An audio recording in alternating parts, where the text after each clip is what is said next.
Hello friends and a very warm welcome to your own YouTube channel Liga education centre.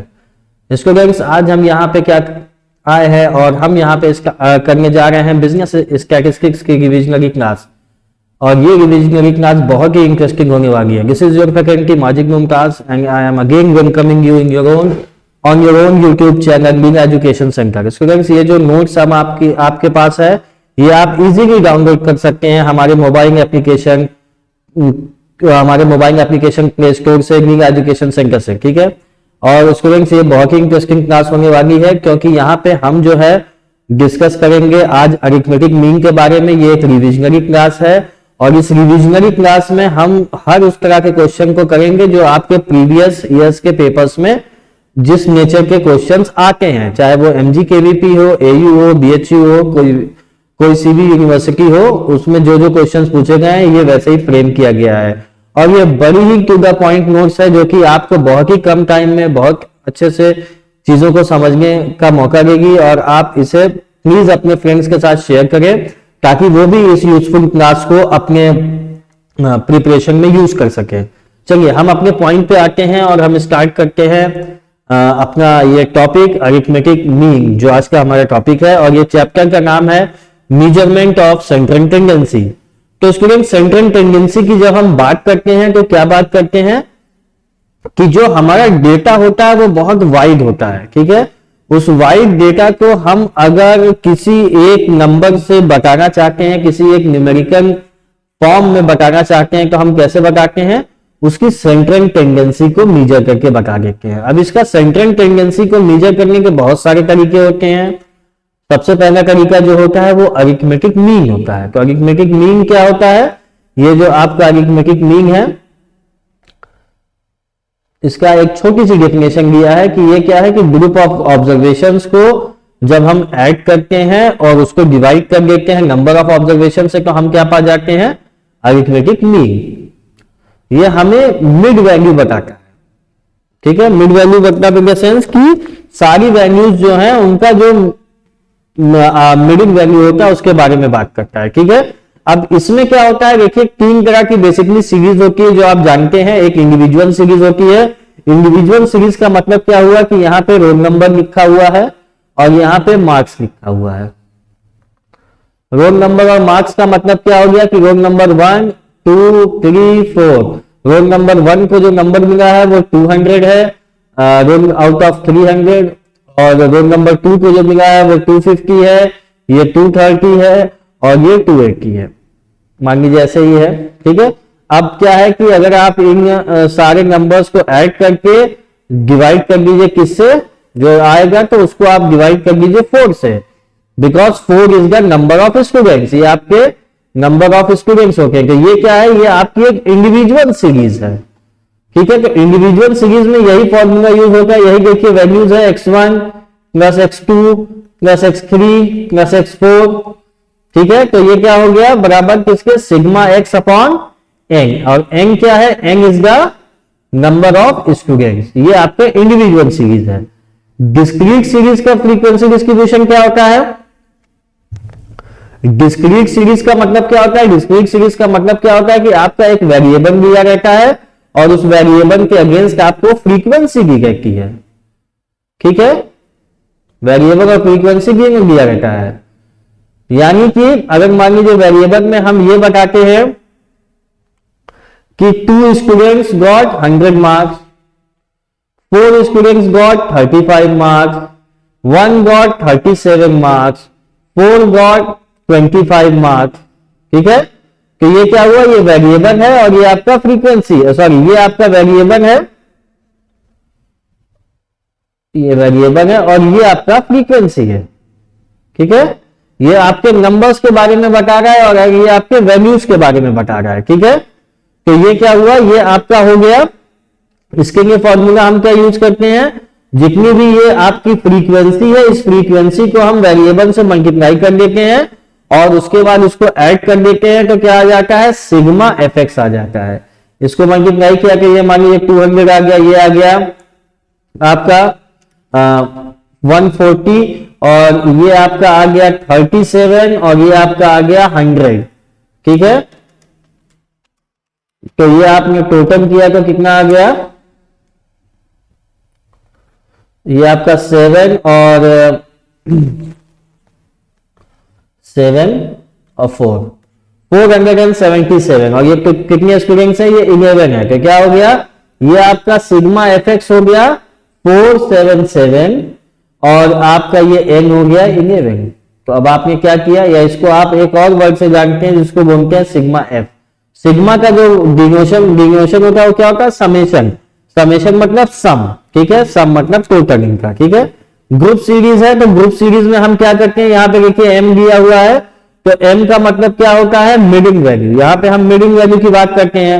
Group series हमें कैसे denote करता है, तो range के through denote करता है कि 0 से लेके 100 रुपीज अर्न करने वाली 2 लोग हैं, 100 से लेके 200 रुपीज अर्न करने वाले 4 लोग हैं, और 200 से 300 रुपीज अर्न करने वाले 3 लोग हैं।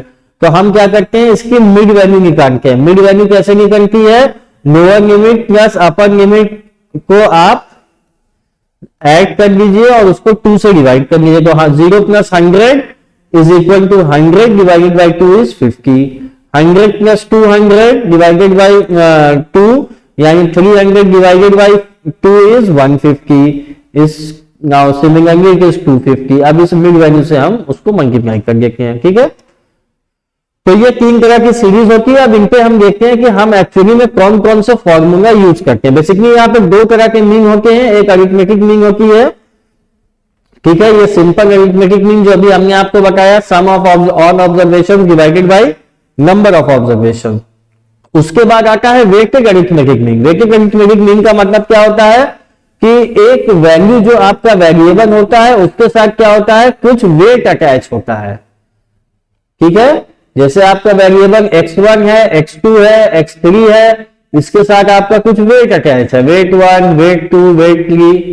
फिर हम इसको मल्टीप्लाई कर लेते हैं। तो हमारा क्या, इसको हम मल्टीप्लाई करेंगे तो x1 w1 आ गया, फिर उसके बाद x2 w2 आ गया, फिर x3 w3 आ गया। जब इसको मल्टीप्लाई कर दिया तो ये जो आएगा ये आ जाएगा सिग्मा wx, ठीक है। फिर हम इसको वेट से सिग्मा w से डिवाइड कर लेते हैं, ठीक है। अब अरिथमेटिक मीन हम कैलकुलेशन इसका देखते हैं कैसे किया जाता है। सबसे पहले इंडिविजुअल सीरीज में देखेंगे, फिर उसके बाद डिस्क्रीट सीरीज में देखेंगे और फिर उसके बाद कॉन्टिन्यूअस सीरीज में देखेंगे। तो इंडिविजुअल सीरीज में सबसे पहले 2 मेथड होते हैं, डायरेक्ट मेथड और शॉर्टकट मेथड। डायरेक्ट मेथड का मतलब क्या होता है, वही सेम बात कि आप सारे वेरिएबल्स को ऐड कर लेंगे तो सिग्मा एक्स आ जाएगा, उसको n से डिवाइड कर दीजिए, ये आपका डायरेक्ट मेथड है। शॉर्टकट मेथड क्या होता है, इसमें हम एक अज्यूम मीन मान के चलते हैं, ठीक है। अज्यूम मीन का मतलब क्या होता है कि हम मान लेते हैं कि उसमें से कोई एक मीन है और उस मीन से फिर हम एडजस्ट करते हैं। उसके लिए क्या होता है कि हम उस अज्यूम मीन को मान लेते हैं। मान लीजिए यहाँ पे वेरिएबल है x1, x2, x3, ठीक है। इसी तरह यहाँ पे फ्रीक्वेंसी मान लीजिए ये है। फिर इसमें क्या किया हमने, एक अज्यूम मीन मान लीजिए x2 को अज्यूम मीन मान लिया, तो a इज इक्वल टू x2 हो गया, ठीक है। तो फिर हम क्या करेंगे, dx निकालेंगे। dx कैसे निकलता है, x माइनस a मतलब x2, फिर x1 माइनस a हो गया, फिर x2 माइनस a हो गया, फिर x3 माइनस a हो गया, ठीक है। फिर इसको हम जोड़ देंगे तो ये क्या आ जाएगा, सिग्मा dx आ जाएगा, ठीक है। और उसके बाद क्या हो जाएगा, इसका फॉर्मूला हो जाएगा a plus sigma dx upon n, where a is your assuming, ठीक है। अभी इस पे हम क्वेश्चंस करेंगे तो आपको कंसेप्ट और ज्यादा अच्छे से समझ में आ जाएगा। इसी तरह फिर डिस्क्रीट सीरीज में भी डायरेक्ट मेथड होता है। डायरेक्ट मेथड में इसमें क्या होता है कि आपका वेरिएबल है, फ्रीक्वेंसी दिया है, तो आप वेरिएबल फ्रीक्वेंसी को मल्टीप्लाई कर देंगे तो fx आ जाएगा। उस fx को जब आप जोड़ देंगे तो सिग्मा fx आ जाएगा, और उसको सिग्मा f मतलब या n बोलिए उससे डिवाइड कर दीजिए, तो आपका डायरेक्ट मेथड से मीन आ गया। अब शॉर्टकट मेथड में भी सिमिलरली यही सेम काम करना है। इसमें भी f dx इसमें मल्टीप्लाई कर देना है। कैसे, इसमें हम एक अज्यूम मीन ले लेंगे, है ना, x है वेरिएबल और f है फ्रीक्वेंसी, फिर एक अज्यूम मीन हमने ले लिया, ठीक है। और उसके बाद क्या किया कि dx की वैल्यू निकाल लिया, कैसे, x माइनस a से, और फिर f को dx से मल्टीप्लाई करके एक f dx ले लिया, फिर इस f dx को जोड़ दिया तो क्या हो गया, सिग्मा f dx हो गया। तो x बार की वैल्यू क्या हो गई, a plus sigma f d x upon n, ठीक, या a plus sigma f d x upon n, या सिग्मा एफ जो होगा वही आपका टोटल नंबर ऑफ ऑब्जर्वेशन होता है, ठीक है। अब इसके बाद एक और मेथड है, वो है शॉर्टकट मेथड के बाद स्केप डेविएशन मेथड, ठीक है। स्केप डेविएशन मेथड में देखिए क्या होता है, इसमें थोड़ा सा क्लास इंटरवल के बेस पे हम चलते हैं। इसमें देखिए क्या करना होगा, ये हमारा डिस्क्रीट सीरीज में यूज होता है, इंडिविजुअल में नहीं यूज होगा, ठीक है। अब देखिए इसमें क्या है, एक एक्स है और एक फ्रीक्वेंसी एफ है, ये आपको पता था, हमने एक अज्यूम मीन ले लिया, ठीक है। तो dx निकल गया, dx क्या हुआ, x माइनस ए हो गया, ठीक है। अब उसके बाद एक हम ds की भी वैल्यू इसमें निकालते हैं। ds क्या होता है, ds होता है dx अपॉन आई, आई मतलब इंटरवल, ठीक है। देखिए यहां पे लिखा हुआ है divide each dx by I and I is the common factor in each x, ठीक है। सारे फैक्टर्स में कॉमन फैक्टर्स होता है, तो ds की वैल्यू आ जाएगी, तो ds की वैल्यू को आप क्या करेंगे, ऐड कर लीजिए, तो क्या आ जाएगा, फिर उसको फ्रीक्वेंसी से मल्टीप्लाई कर लीजिए, तो fds आ जाएगा, तो सिग्मा fds इसकी वैल्यू हो जाएगी, है ना। और इसमें कुछ नहीं होता है, बस हम स्केप डेविएशन करते हैं, तो इसमें फॉर्मूला वही देखिए सेम है, शॉर्टकट मेथड बना, इसमें भी आपको अज्यूम मीन लेना है, बस इसमें क्या करना है, सिग्मा fds जो आपका आएगा उसको n से डिवाइड करके i से मल्टीप्लाई कर देना है, और a आपका अज्यूम मीन है, ठीक है। और एक कंबाइंड मीन होता है, कंबाइंड मीन का मतलब क्या होता है, कंबाइंड मीन क्या होता है कि आप जो है एक्स बार जो होता है वो क्या होता है, x बार 1 प्लस, इसमें क्या हुआ कि आपने x बार 1 और इसका जो है वैल्यू निकाल लिया, कैसे, n1 से मल्टीप्लाई करके और n2 मल्टीप्लाइड बाई x बार 2, दोनों को ऐड करके n1 जब हम प्लस n2 से डिवाइड करेंगे, मतलब दोनों को कंबाइन, दोनों मीन ये क्या हुआ, आपने x बार की वैल्यू आपको पता है ना, तो जब आप इसको n से मल्टीप्लाई कर देते हैं तो क्या बता देता है, ये टोटल वेरिएबल बता देता है, यही बात हुई ना, कि ये क्या हुआ, ये वैल्यू हुई आपकी x upon n, sigma x upon n, यही हुई ना, यही हमने अभी बात किया था। अब आप अगर इसको इससे मल्टीप्लाई कर दीजिए तो सिग्मा x के बराबर क्या हो जाएगा, बराबर हो जाएगा x bar multiplied by n, तो ये वही चीज है, वही वेरिएबल है कि आप वेरिएबल को मल्टीप्लाई करके टोटल नंबर ऑफ ऑब्जर्वेशन से डिवाइड कर दीजिए, तो आपका कंबाइंड मीन हो जाएगा। इस पे भी हम एक क्वेश्चन बाद में करेंगे। ग्रुप सीरीज में भी डायरेक्ट मेथड है, इसमें मीडिंग वैल्यू आपको निकालनी होती है, अभी हमने आपको थोड़ी देर पहले बताया था मीडिंग वैल्यू निकली है, तो मीडिंग वैल्यू क्या होती है इसमें आपका, कि दो क्लास इंटरवल्स के बीच की वैल्यू आप निकाल देते हैं। 10 है, 10 to 20 है, तो क्या हुआ 20 प्लस 10 डिवाइडेड बाई 2 यानी 15, इसकी मिड वैल्यू है। इसी का शॉर्टकट मेथड है, सेम वही फॉर्मूला है, मिडिंग वैल्यू निकाल के है। और स्केप डेविएशन शॉर्टकट मेथड में भी आपको क्या करना है, यही करना है, मिड पॉइंट आपको सबसे पहले निकालने का है। जब भी ग्रुप सीरीज की बात आएगी आप सबसे पहले मिड पॉइंट कैलकुलेट करिएगा, ठीक है। इसमें हम ये देखेंगे, उसके बाद अज्यूम्ड मीन लेके और जो एडजस्टमेंट रहता है वो कर लेंगे, ठीक है। इसका ये फॉर्मूला है सिग्मा fdx अपॉन n। फिर स्केप डेविएशन में भी यही मिड वैल्यू निकालना है और उसको क्या करना है, i से डिवाइड कर देना है, ठीक है। ये dx का है और ds का है ना, ds का है, ठीक है। अब उसके बाद अब हम एक क्वेश्चन करते हैं जो कंबाइंड है डिस्क्रीट और कॉन्टिन्यूअस सीरीज को लेके। इस क्वेश्चन में देखिए क्या दिया है कि आपको अरिथमेटिक कैलकुलेट करना है फॉलोइंग डेटा से।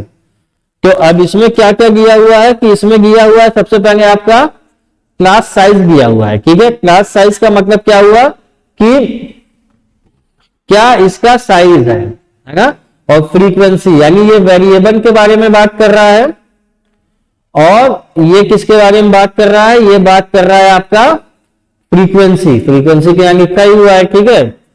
अब देखिए इसको करने के लिए क्या है कि सबसे पहले हमें इसे प्रॉपर टेबल में हम लिख लेंगे तो हमारे लिए आसानी हो जाएगी। देखिए आइए इसको किया जाता है। इसमें क्या दिया है, क्लास साइज दिया हुआ है। क्लास साइज क्या है, 2 है, 3 है, 4 है, फिर 5 से 7 है, फिर 7 से 10 है, फिर 10 से 15 है, फिर 15 से 20 है और 20 से फिर 25 है। ठीक है, अब इसमें देखिए हमें करना क्या है कि इस तरह के अगर क्वेश्चन आता है कि इसमें डिस्क्रीट भी है और अनइवन क्लास दिया है। अनइवन क्लास का मतलब क्या है कि यहां देखिए, यहां डिफरेंस सिर्फ 2 का है, यहां पे 3 का हो जाएगा, फिर यहां 5 का है, यहां 5 का है, यहां 5 का है। तो हर बार क्या हो रहा है, हर बार ये वैल्यूज चेंज हो जा रही है और यहां पे तो कोई डिफरेंस ऐसा है ही नहीं है, ये तो डिस्क्रीट सीरीज है, बाकी फ्रीक्वेंसी अपना दिया हुआ है। तो अब इसमें क्या होगा कि हमें क्या चाहिए, मिड वैल्यू चाहिए, मिड वैल्यू यानी वेरिएबल चाहिए। तो मिड वैल्यू क्या है, 2 की मिड वैल्यू क्या होगी, ये 2 ही रहेगी, 3 की 3 हो गई, 4 की 4 ही रहेगी। अब 7 और 5 की क्या होगी, 7 और 5 का क्या होगा, जब भी ग्रुप सीरीज दिया रहता है तो हम लोअर लिमिट अपर लिमिट को ऐड कर देते हैं और उसको 2 से डिवाइड कर देते हैं। तो ये 12/2 यानी ये कितना हो गया, 6 हो गया। इसी तरह 7 और 10 कितना हुआ, 17 divided by 2 8.5, 10 plus 15 25 divided by 2 12.5, 25 divided by 2 sorry 35 divided by 2 कितना हुआ, 17.5 और 45 डिवाइडेड बाई 2 कितना हुआ, 22.5। अब फ्रीक्वेंसी कितने के हैं, फ्रीक्वेंसी क्या है, 1 है, 2 है, अगेन 2 है, 3 है, 5 है, 10 है, 8 है और 4 है। ठीक है, समझ गए। तो ये आपका फ्रीक्वेंसी आ गया। अब इसको जोड़ लीजिए आप, कितना हो गया आपका ये वेरिएबल, इसको पहले मल्टीप्लाई करके एफएक्स निकालना होगा हमें। एफएक्स कितना हो गया, 2 6 8 18 और उसके बाद ये हो गया आपका 42.5 125 140 और ये 90। इसको जोड़ लीजिए कितना आ गया, ये 0.5 है, तो ये 0.5 हो गया और ये हो गया 431.5। ये आपका क्या आ गया, सिग्मा एफएक्स के बराबर आ गया 431.5। और एन आपका क्या हो गया, एन आप वेरिएबल जोड़ लीजिए कि कितना हो गया, ये आ गया 35। ठीक है, तो अब यहां पे आपको क्या है, फॉर्मूला लगा दीजिए मीन का, sigma F x upon n, यानी ये क्या हो गया 431.5 डिवाइडेड बाई 35, यानी ये क्या हो गया 431.5 डिवाइडेड बाई 35, यानी ये आ गया आपका 12.33।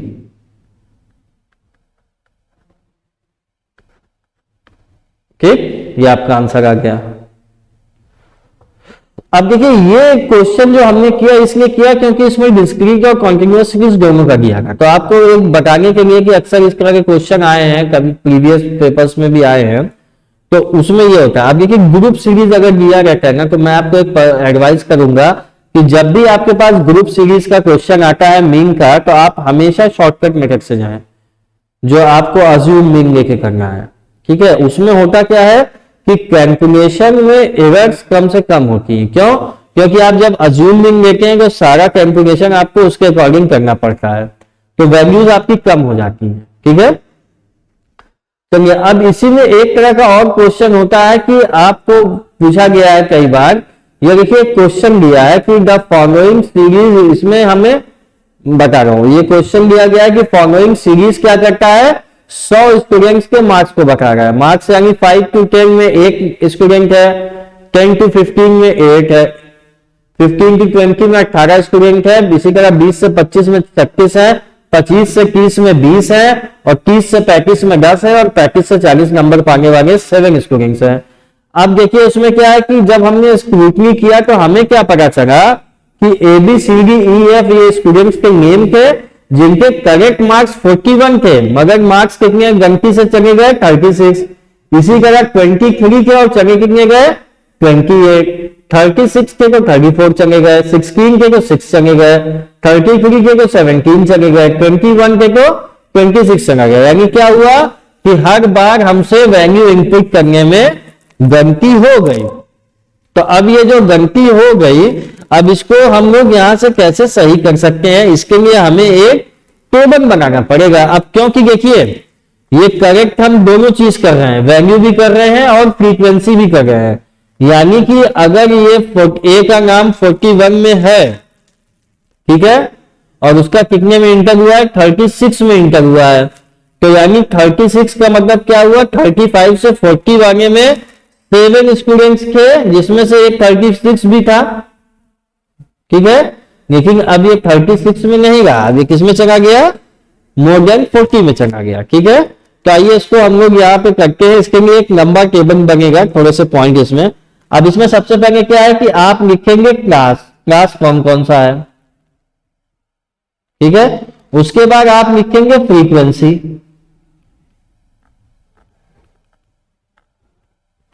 जो गिवन है। फिर उसके बाद हम एडजस्टमेंट वाली बनाएंगे। पहले ये लिख लेते हैं इतना क्या है क्लास में आपका, देखिए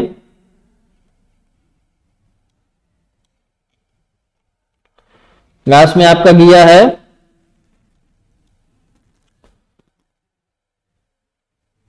5 to 10, 5 से 10 नंबर पाने वाले, फिर 10 से 15, फिर 15 से 20, फिर 20 से 25, और फिर 25 से 30, और फिर 30 से 35, और 35 से 40।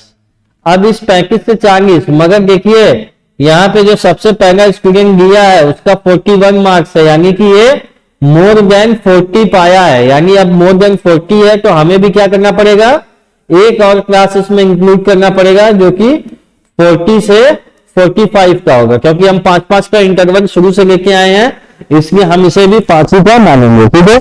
अब इसकी फ्रीक्वेंसी क्या गिवन है वो देख लेते हैं, फिर उसके बाद एडजस्टमेंट करते हैं। क्या है 1 से 8 है, 1 है, फिर 8 है, फिर उसके बाद क्या है 18 है, 36 है, 20 है, 10 है, 7 है, और ये 0 है, ठीक है। मतलब अभी इसमें तो कोई है ही नहीं है, इसको 0 ही लिखा जाएगा, है ना। अब इसके बाद हम क्या करेंगे, हम इसके फ्रीक्वेंसी का एडजस्टमेंट करेंगे, एडजस्टमेंट ऑफ फ्रीक्वेंसी। अब देखिए 5 से 10 पाने में एक स्टूडेंट था, ठीक है, जिसका हमने नंबर, तो ये देखिए एक ही स्टूडेंट है और ये डी है, डी के 6 नंबर आए थे, 6 नंबर एंट्री किए गए थे, मगर एग्जैक्ट में उसके 6 नंबर्स थे नहीं, उसके नंबर तो 16 थे। यानी ये जो एक नंबर हमने लिखा है ये गलत लिखा है, तो यानी हम यहां से क्या करेंगे -1 कर देंगे, क्योंकि यह तो इसमें रहा नहीं। अब ये चना किस में गया है, ये 16 में गया है, यानी ये 15 + 20 में गया है, 15 से 20 वाले में, यानी 15 से 20 वाले में हम +1 कर देंगे।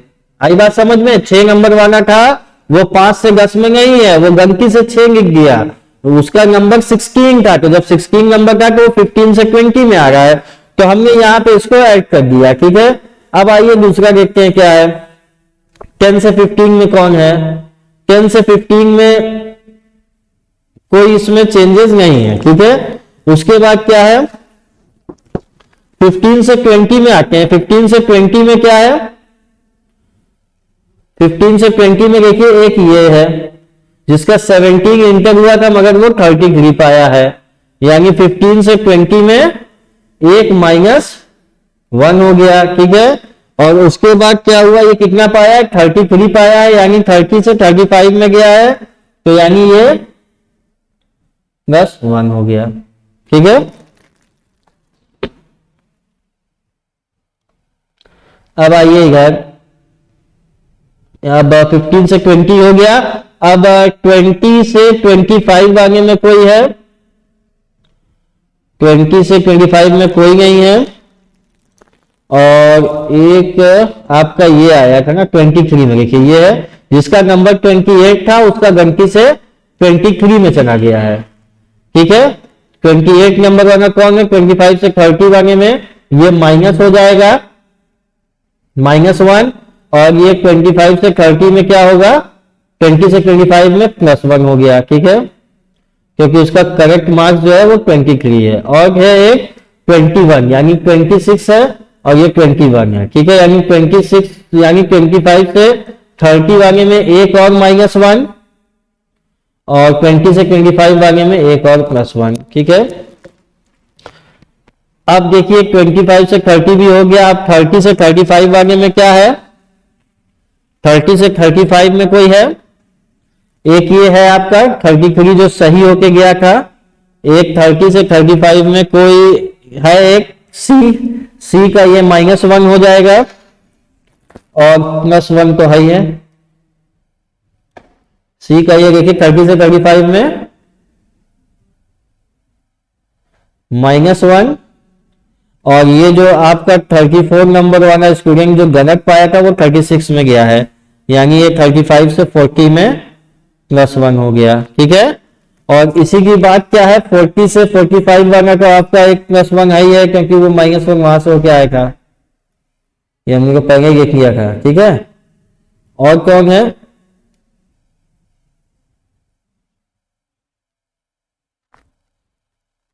और आपका 35 से 40 में देखिए एक 36 वाला +1 है, और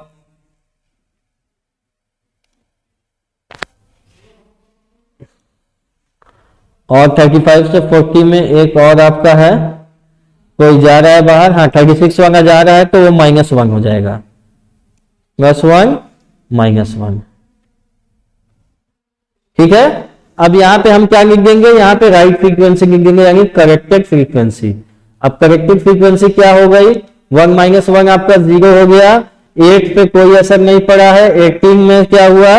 18 में +1 -1 0, यानी ये 18 के 18 हो गए। 36 में क्या हुआ? ये 38 हो गया।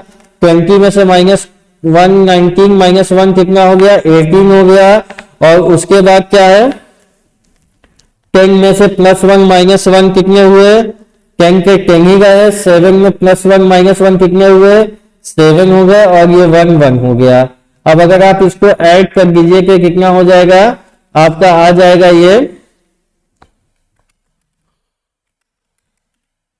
64 और 28, और ये मिला के आपका n क्या आ जाएगा? 100 आ जाएगा। ठीक है, ये 100 आ गया। अब उसके बाद आपका काम आसान हो गया। आपने फ्रीक्वेंसी सही कर लिया, फ्रीक्वेंसी में ही प्रॉब्लम की, तो अब आप मिड वैल्यू इसकी निकाल लीजिए। मिड वैल्यू क्या है? 5 और 10 की कितनी हो जाएगी? 7.5 हो जाएगी। और इसकी कितनी हो जाएगी? 12.5 हो जाएगी। इसकी कितनी हो जाएगी? 17.5 हो जाएगी। ठीक है, 17.5 हो गई। इसको मिटा देते हैं, ये ओवरराइट हो गया है। ये देखिए 17.5 हो गई। 17.5 के बाद ये क्या हो गया? 22.5 हो गया। उसके बाद ये 27.5 हो गया। ये 32.5 हो गया। ये 37.5 हो गया, और ये 42.5 हो गया। अब dx निकाल लेते हैं अज्यूमिंग को लेके। अज्यूमिंग हमेशा जो है ऊपर से देखिए कितनी है टोटल आपकी? 1 2 3 4 5 6 7 8 है, तो फोर्थ वैल्यू हमेशा ले लिया कीजिए अगर 8 है 9 है तो। ठीक है, कोई भी आप अज्यूमिंग लेंगे उसका आपके आंसर से कोई फर्क नहीं पड़ने वाला। तो dx हो जाएगा आपका क्या? dx is equal to x minus a, और a इज इक्वल टू हम लेके चलते हैं 22.5। ठीक है, तो 22.5 माइनस, देखिए हमेशा शॉर्टकट मेथड इसलिए अप्लाई करिए क्योंकि ये जो है ये आपके ये कैलकुलेशन में बहुत इजी रहता है। अभी देखिए कैसे आसान हो जाएगा। तो अब यहाँ पे क्या हुआ? मल्टीप्लीकेशन में बहुत आसान रहेगा। यहाँ पे क्या हुआ कि 7.5 माइनस 22.5, यानी ये क्या आ गया? -15 आ गया। इसी तरह ये क्या आ गया? -10 आ गया, है ना। इसके बाद ये क्या आ गया? -5 आ गया। ये तो 0 हो गया। फिर ये +5 हो गया, ये +10 हो गया, ये +15 हो गया और ये +20 हो गया। इसके बाद हम लोग क्या करेंगे, f को dx से मल्टीप्लाई कर देंगे। 0 - 15 time will always be 0। 8 - 10 is equal to -80। 18 - 5 is equal to -90। It is 0, it is 90 now, है ना, it is 100 and it is 105 and it is 20। ठीक है, अब इन सबको आप अगर ऐड कर लीजिए, सिग्मा f dx के बराबर क्या हो जाएगा, 145 आ जाएगा। जब ये 145 आ जाएगा तो फिर क्या हुआ, अब बड़ा आसान हो गया आपके लिए ये क्वेश्चन, क्योंकि आपका जो मेन कंसेप्ट था वो बताना था ये एडजस्टमेंट वाला। अब इसका फॉर्मूला हम पुट कर देंगे, mean is equal to a plus sigma f dx upon n। a की वैल्यू आपको पता है 22.5 प्लस आपका 145 डिवाइडेड बाई 100, तो is equal to 22.5 plus 1.45 is equal to 23.95। So your mean is 23.95। This is your correct mean. हमेशा आप अगर कोई मेथड क्वेश्चन में नहीं मेंशन है तो आप हमेशा शॉर्टकट मेथड को ऑप्ट करिए, उसमें आपकी कैलकुलेशन में एरर मिनिमम होगी। और हमेशा एक हैबिट बनाइए कि आप जो भी क्वेश्चन प्रैक्टिस करेंगे उस क्वेश्चन में आप हमेशा पहले फॉर्मूला लिखेंगे फिर वैल्यू पुट करेंगे, तभी आपको ये प्रॉपरली याद हो पाएगा। ठीक है, अब एक बहुत इंपॉर्टेंट क्वेश्चन है जो कई बार आया है और पूछा गया है, वो ये है कि आपको मिसिंग फ्रीक्वेंसी के बारे में बताना है। ठीक है, मिसिंग फ्रीक्वेंसी या मिसिंग वेरिएबल या मिसिंग साइज, जिसको बोलिए सॉरी मिसिंग साइज या मिसिंग फ्रीक्वेंसी। ये देखिए क्वेश्चन दिया है कि 0 से 10 क्लास है फ्रीक्वेंसी ये क्लास और एक की है मिसिंग है, ये हमें नहीं पता है और ये वर्किंग है। ठीक है, तो इसके लिए क्या होता है, बड़ा ही अच्छा है, पुराना वाला जो कंसेप्ट हमारा होता है, क्या हम उसमें करते हैं, लेट, यहां इसको सॉल्व करने के हैं, let the missing frequency be f। ठीक है, मिसिंग फ्रीक्वेंसी बी f। अब क्या है, आप क्वेश्चन लिख लीजिए। कैसा क्वेश्चन क्या किया है कि 0 से 10 के बीच में आपकी जो फ्रीक्वेंसी है ये आपका क्लास है और ये आपका फ्रीक्वेंसी है। ठीक, 0 से 10 में आपका 5 है, इसी तरह आपका 10 to 20 में कितना है, 15 है, सॉरी 6 है। फिर उसके बाद 20 to 30 में आपका कितना है, 10 है। 30 to 40 में आपका कितना है, f है ना, ये आपको नहीं पता है। और 40 to 50 में कितना है आपका, 13 है। ठीक है, अब इसकी मीनिंग वैल्यू निकाल लीजिए। क्वेश्चन में देखिए क्या दिया है, मीन। ठीक है, इफ द मीन इज 30, अगर मीन इतना है तो फ्रीक्वेंसी क्या होगी। ये बिल्कुल देखिए एकदम लीनियर इक्वेशन की तरह है, बहुत इजी है ये, इसमें कोई रॉकेट साइंस नहीं है। अब मिड वैल्यू निकाल लीजिए, मिड वैल्यू क्या होगी, मिड वैल्यू इसकी कितनी हो गई, 5 हो गई। 0 + 10 डिवाइडेड बाई 2, इसकी कितनी हो गई, 15 हो गई। इसकी 25 हो गई, इसकी 35 हो गई और इसकी 45 हो गई। ठीक है, अब इसमें क्या हुआ, इसमें आपका क्या है, अब आपको क्या है, ये x है तो अब आप fx निकाल लीजिए। fx क्या हो गया आपका 25। ठीक है, और ये क्या हो गया आपका 90, ये क्या हो गया आपका 250, ये आपका 35 मल्टीप्लाइड बाई f कितना हो गया 35f, और ये 13 मल्टीप्लाइड बाई 45 कितना हो गया 585। अगर आप इसको जोड़ लीजिए तो क्या आ जाएगा, सिग्मा fx ये आ जाएगा आपका 950 प्लस 35f। 35f आप नहीं ऐड कर सकते, ये मैथमेटिकली पॉसिबल ही नहीं है, इसलिए आपने प्लस की साइन लगा के इसको कर दिया। और ये जोड़ लीजिए कि इसमें भी आप f नहीं जोड़ेंगे तो ये 11 10 कितना हुआ 21 और 34 प्लस एफ, ये आपका आ गया। तो आपको फॉर्मूला पता है X bar is equal to sigma F x upon N. तो sigma F x upon N का मतलब क्या हो गया, सिग्मा एक्स बार आपको पता है 30 है, is equal to 950 plus 35 f divided by 34 plus f. ठीक है, तो अब आप क्या हुआ, इससे क्रॉस मल्टीप्लाई हो जाता है, तो 30/1 इससे मल्टीप्लाई हुआ कुछ नहीं, तो ये आपका क्या हो गया, इसको मल्टीप्लाई करने के बाद 1020 plus 30 f is equal to 950 plus 35 एफ। ठीक है, अब इसकी वैल्यूज आप चेंज कर लीजिएगा, क्या हो गया 30 f minus 35 f is equal to 950 minus 1020, तो ये क्या हुआ -5f इज इक्वल टू 70 और f इज -70 और f is equal to -70 divided by -5 minus gone और 5f इज इक्वल टू 40, यानी your frequency is 40 as simple as it is. तो ये बड़ा आसान होता है, ये बहुत बार पूछा भी जाता है शॉर्ट आंसर्स में।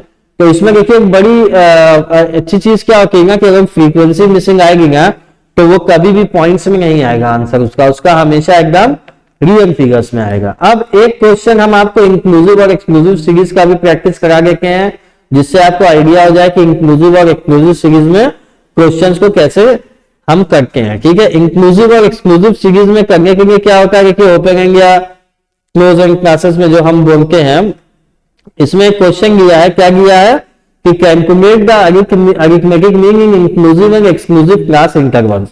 Inclusive and exclusive class intervals का मतलब क्या हुआ कि हम एक जगह दो करेंगे और दोनों में हम इंपैक्ट देखेंगे क्या होता है।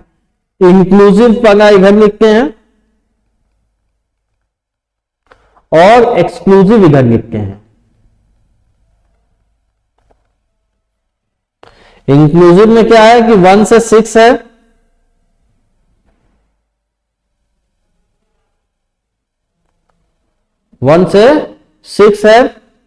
वैल्यू और फ्रीक्वेंसी क्या है 8 है, तो इसकी मीडियम वैल्यू क्या हो जाएगी 6 + 1 7 डिवाइडेड बाई 2, तो ये 3.5 हो गई। ठीक है, इसी तरह 7 से 12 है, तो ये कितना हो गया 19 डिवाइडेड बाई 2 9.5 और इसकी फ्रीक्वेंसी कितनी है 7 है। फिर इसी तरह क्या है 13 से 18 है, तो 18 और 13 कितना हो गया 21 18 प्लस 13 कितना हुआ 31 डिवाइडेड बाई 2 कितना हो गया 15.5 और इसका कितना है 5 है।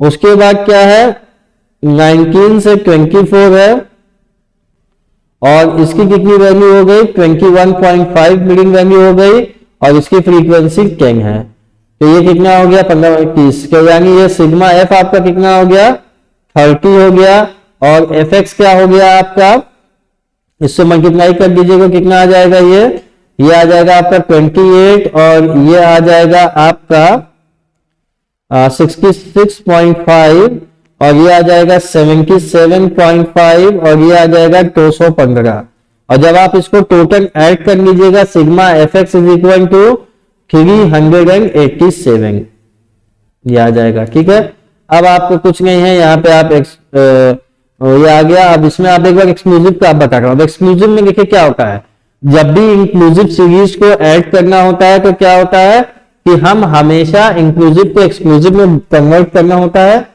तो हमेशा जो आपका 1 से 6 का पार्ट है इसमें से आप 0.5 को माइनस कर दीजिए और इसमें क्या करिए 0.5 ऐड कर दीजिए। लोअर लिमिट में हमेशा माइनस कर दीजिए और अपर लिमिट में ऐड कर दीजिए, तो ये क्या हो जाएगा 0.5 से लेके 6.5। इसी तरह ये यहां से आपने लोअर लिमिट में से 0.5 को माइनस किया, यहाँ पे लोअर लिमिट में से क्या हो गया ये 6.5 टू 11.5, ठीक है, 12.5, फिर 12.5 से 18.5, ठीक है, फिर 18.5 से 24.5, ठीक। अगर आप इसकी मीडियन वैल्यू निकालिएगा ना तो यही आएगा, देख लीजिए 6.5 प्लस 0.5 कितना हो गया, 7 हो गया, 7 डिवाइडेड बाई 2 कितना हुआ 3.5, ये कितना हुआ 9.5, ये कितना हुआ 15.5, ये कितना हुआ 21.5, यानी कि एक्सक्लूसिव इंक्लूसिव को एक्सक्लूसिव में कन्वर्ट करने पर हमारा ये रिजल्ट आ रहा है। अब इसमें हम क्या करेंगे, ये जो फ्रीक्वेंसी दिया है ना 8, 7, 5, 10 इसमें ऐड कर देंगे। fx हमारा क्या आ जाएगा, fx आपका क्या आ जाएगा, वही सेम आ जाएगा 28, 66.5, 77.5 और 215, यानी सिग्मा fx अगर आप इसमें भी देखेंगे कितना आ गया 387 आ गया। तो अब x बार आपको निकालना है तो बड़ा आसान हो गया, सिग्मा fx अपॉन n, यानी 387 divided by 30 is equal to 12.9, as simple as it is. यानी क्या हुआ, मैंने ये क्वेश्चन इसलिए आपको कराया ताकि आप देख सकें दोनों के आंसर में कोई फर्क नहीं आएगा, यहां भी सिग्मा fx 387 आया और यहां भी 387 आया, तो as simple as it is, ठीक है। अब जो हम अगली बात करते हैं वो एक कंबाइंड मीन से बहुत क्वेश्चन आ चुका है कि हमें क्या करना होता है, इसमें बताना होता है कि दोनों में बेटर कौन सा है, ठीक है, दोनों में कौन सा बेटर। देखिए एक ये क्वेश्चन है, दो क्वेश्चन इस पे हमने किया था, क्वेश्चन आया था अच्छा लगा तो आपके साथ शेयर करना चाहता हूं। कंबाइंड मीन में, कंबाइंड मीन मैंने आपको बताया था, अभी उसका फॉर्मूला यही होता है, ठीक है। अब इसमें देखिए क्वेश्चन है, बड़ा इंटरेस्टिंग क्वेश्चन है कि एवरेज रेनफॉल एक हफ्ते की जो है संडे को छोड़ के वो 10 सेंटीमीटर है, और ज्यादा रेनफॉल की वजह से क्या होता है, जो संडे को ज्यादा रेनफॉल हुई है संडे को, तो एवरेज का जो एवरेज फॉर द वीक जो है वो बढ़ के 15 सेंटीमीटर हो गई है। तो संडे को कितनी बारिश हुई, मतलब इसका क्या है कि इन्होंने ये बताया है कि पूरे वीक को हम लिखने पूरे वीक का एवरेज यानी एक्स डब्ल्यू, मान लीजिए पूरे कंबाइंड वीक है एक्स डब्ल्यू, या डब्ल्यू मत लिखिए कि वेटेड एवरेज से आप कंफ्यूज हो जाएंगे, एक्स बार से एक्स बार, मतलब ये कंबाइंड मीन जो है पूरे हफ्ते की कितनी है वो 15 है, ठीक है। तो संडे को छोड़ के 10 सेंटीमीटर रहता है, यानी टोटल हफ्ते में 7 डेज होते हैं, 7 डेज में से आप संडे को माइनस कर दीजिए तो ये क्या हो गया 6 डेज हो गया। तो 6 दिन का जो एवरेज है आपका वो कितना है, वो 10 सेंटीमीटर है, यही मतलब हुआ ना, 6 डेज का जो एवरेज है वो 10 सेंटीमीटर है, और संडे को बहुत ज्यादा बारिश हुई तो ये वो हो गया, मतलब यानी हमें संडे का पता है तो संडे कितना दिन है, Sunday is equal to 1 day, और बारिश कितनी संडे को हुई ये हमें नहीं पता है, तो हम उसको निकाल लेते हैं क्या हुई। देखिए ये कैसे लिखने का, आपको कंबाइंड मीन का फॉर्मूला पता है ना, x bar c is equal to x bar 1 multiplied by n1 plus x bar 2 multiplied by n2 divided by n1 plus n2। आपको पता था कि 6 दिन की बारिश को लेके 10 सेंटीमीटर बारिश हुई है multiplied by 6 days, plus Sunday का आपको नहीं पता है कितनी बारिश हुई, multiplied by 1 day divided by 6 days plus 1 day, ठीक है। यानी कि कितना टोटल हमारा हो गया संडे को इंक्लूड करके, ये आपका कितना दिया है 15 दिया हुआ है, तो 15 is equal to 60 plus x bar 2, divided by 7, ठीक है। तो आपका संडे को लेके जो एवरेज आएगा वो क्या हो गया, +60 इज इक्वल टू 105, यानी संडे को लेके जो आपका एवरेज कंबाइंड एवरेज है वो कितना है, पूरा 60 दिन का जो एवरेज है वो 60 से आप माइनस कर दीजिए तो 45 सेंटीमीटर, यानी संडे को जो बारिश हुई वो 45 सेंटीमीटर की हुई। That's it, as simple as it is, है ना। अब एक और इसमें क्वेश्चन है बड़ा इंपॉर्टेंट, कि इसमें अक्सर पूछने का है कि जो नीचे आपका ऑब्जर्वेशन दिया हुआ है उस हिसाब से आपका कॉलेज और पी या क्यू में से कौन सा बेटर है, ठीक है। इसमें देखिए क्या लिखा है, 200 स्टूडेंट अपीयर हुए, ठीक है, और उसमें से ये कंबाइंड मीन से रिलेटेड क्वेश्चन है, 180 पास हो गए, फिर 300 अपीयर हुए उसमें से 280 पास हो गए, ठीक है, और उसके बाद 100 अपीयर हुए तो 60 पास हो गए। और इसी तरह आपका क्यू कॉलेज में क्या हुआ, 250 में से 220 पास है, 200 में से 150 पास है, 300 में से 250 पास है और 150 में से 120 पास है। तो अब हमें बताना यह है कि दोनों में से कौन सा रिजल्ट अच्छा है। तो वही रिजल्ट अच्छा होगा जहां पे परसेंटेज जो है पास स्टूडेंट की वो ज्यादा होगी, ठीक है। तो उसके लिए हमें एक फॉर्मूला होगा, यूज करेंगे हम। फॉर्मूला मतलब ये बेसिक फॉर्मूला है कि percentage of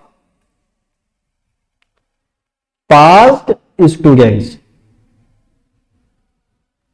is equal to number of passed students divided by number of appeared students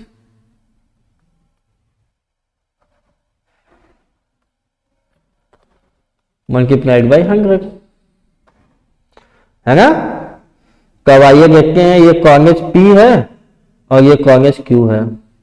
इसमें आइए देखा जाए क्या है, बीकॉम है पहले, तो बीकॉम में 200 स्टूडेंट्स हैं। एक सेकेंड, इसको डिलीट कर देते हैं क्योंकि ये एक लाइन नीचे किया जाएगा, कम हमें पता चलेगा कि कौन सा इसमें है।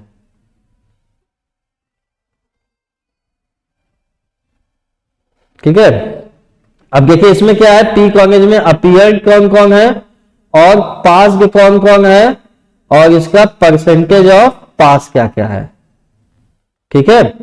इसी तरह क्यू में भी हम देखेंगे कि अपीयर्ड कौन कौन है, पास्ड कौन कौन है और परसेंटेज ऑफ पास क्या है, ठीक है।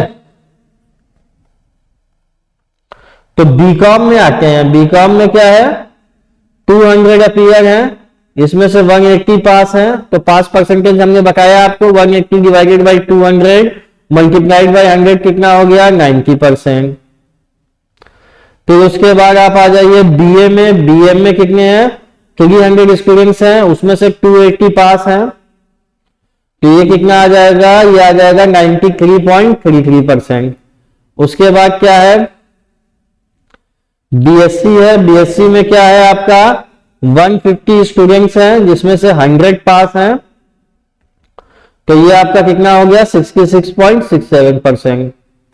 इसी तरह आपका बीबीए है, बीबीए में कितने स्टूडेंट्स अपीयर हुए, 100 हुए, पास कितने हुए 60 हुए, तो ये इजी है, ये कितने हो गए 60% हो गया। इसी तरह कॉलेज क्यू में क्या था, बीकॉम में 250 अपीयर हैं, 220 पास हैं, तो ये 88% हो गया, ठीक है। इसी तरह क्या है, 200 अपीयर हैं और 150 पास हैं, तो कितना हो गया 75% हो गया।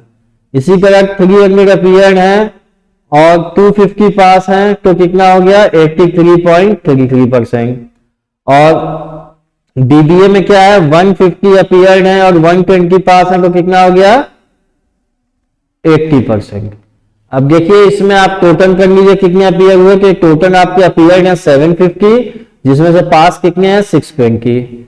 इसी तरह आप देख लीजिए इसमें कितने टोटल अपीयर हैं 900 और ये कितने पास हैं 740, ठीक है। अब हमें पासिंग परसेंटेज का हमें ये क्या करना है, जनरल पासिंग परसेंटेज कैलकुलेट करना है। अब जनरल पासिंग परसेंटेज क्या होगा? जनरल पासिंग परसेंटेज आपका जो है वो क्या हो गया? Total pass student divided by total appeared students multiplied by 100। तो कॉलेज पी में क्या है? पी में कितने थे? 620 हैं, उसमें से 750 में से 620 पास हैं, तो मल्टीप्लाइड बाय 100 करिए तो ये क्या आ गया? 82.67%। क्यू के साथ क्या था?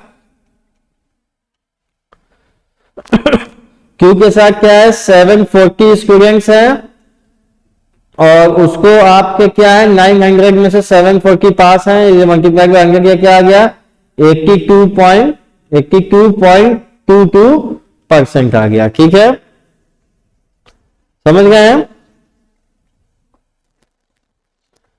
अब दोनों का जो कंबाइंड पासिंग परसेंटेज है वो देखेंगे और उसके बाद हम आपको बता पाएंगे कि ये कितने हैं। देखिए, टोटल कंबाइंड जब तक हम नहीं दोनों का बताएंगे तब तक हम कंपेयर नहीं कर पाएंगे। क्यों? क्योंकि दोनों में अपीयर्ड और स्ट्रेंथ की फर्क है। ठीक है, तो इसमें वैसे जो आप देख के बता सकते हैं कि पासिंग परसेंटेज क्या है आपका? पासिंग परसेंटेज जो आपका है वो क्या है? वो 82.67% है, वो ज्यादा बेटर है। ठीक है, अब हमें लेकिन जनरल पासिंग परसेंटेज या स्टैंडर्ड पास परसेंटेज क्या है उसके बारे में जानना होगा। स्टैंडर्ड मतलब कि दोनों कॉलेज का मिला के टोटल कितने स्टूडेंट पास हैं। तो स्टैंडर्ड पासिंग परसेंटेज के लिए हम क्या करेंगे? हम एक फॉर्मूला इसके लिए अप्लाई करेंगे और वही कंबाइंड मीन वाला फॉर्मूला है। तो वो क्या है? 88% है, 88% ऑफ क्या बोलते हैं आप? 200। ठीक है, जनरल पास परसेंट में 88% ऑफ 200। ठीक है, ये देख रहे हैं आप, ये इसका 200 है तो 200 का हमें पता चलना चाहिए। 200 अगर ऐसे देखने में तो हमें बेटर लग रहा है कि पी ज्यादा अच्छा है, लेकिन हम जब तक स्टैंडर्ड नहीं चेक करेंगे तो हम नहीं जान पाएंगे। ठीक है,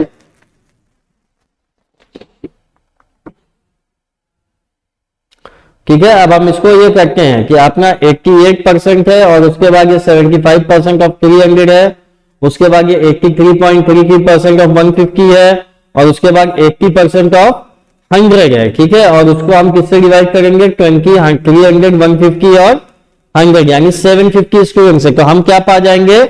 स्टैंडर्ड जनरल पास परसेंटेज पी का क्या है? वो 82.6% है और स्टैंडर्ड पास परसेंट क्यू का क्या होना चाहिए था उस हिसाब से? 80.8। तो कॉलेज पी जो है उसका रिजल्ट ज्यादा बेटर है। ठीक है, इससे ये होता है। वैसे आप यहां से कंक्लूजन ड्रॉ कर सकते हैं कि since college P has a better general passing percentage तो कॉलेज पी इज बेटर।